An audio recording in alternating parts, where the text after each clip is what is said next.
বাস্তবায়িত হয়েছে। যে দাবিটি ছিল আমাদের করোনাকালীন আমরা যে প্রশ্ন ফাঁস এবং করোনার কালীন যে আমরা ক্ষতিগ্রস্ত হয়েছি এবং প্রশ্ন ফাঁস, ভয়াবহ সেশন জট, ডিভাইস সিস্টেম এবং হল ম্যানেজমেন্ট এবং কোটা বিভিন্ন কারণে যারা সাধারণ ছাত্রছাত্রীরা বঞ্চিত হয়েছে দীর্ঘ 16 বছর পর্যন্ত। আমাদের ইউনূস সরকার বলছে যে তারা 16 বছর পর্যন্ত সাধারণ শিক্ষার্থী বঞ্চিত।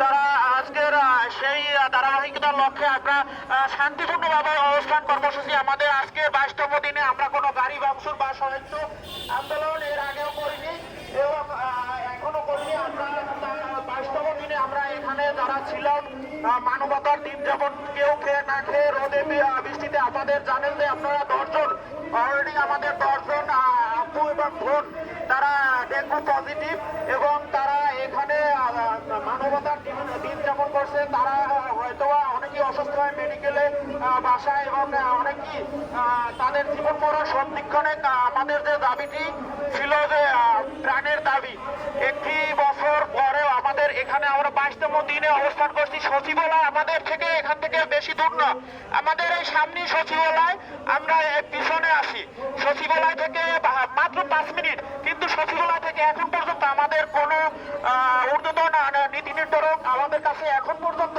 কোনো সুনির্দিষ্টভাবে যোগাযোগ করেনি। আমরা একটি বছর, আপনারা বলেন এখান থেকে সচিবালয় কত দূর, এখানে আমাদের তাদের কি চোখ কি অন্ধ, তারা কি আমাদের কি বৈষম্য? আমরা যে জুলাই বিপ্লব করলাম, যে স্বাধীনতা একটি নতুন বাংলাদেশ নির্মাণের জন্য যে স্বপ্ন দেখেছিলাম, প্রথমেই আমাদের বয়সে সংস্কার করবে, কিন্তু সেই সংস্কার উপেক্ষা করে বাংলাদেশ সরকার রাষ্ট্র তাদের আমাদের এই সরকার ছাত্র জনতার যে সরকার তাদের ছাত্রদের দাবি উপেক্ষা করে তারা বিভিন্নভাবে তাল বাহানা করতেছে আমাদের সাথে। আজকের 22তম দিনে আমাদের সাথে কেউ এখন পর্যন্ত যোগাযোগ করেনি।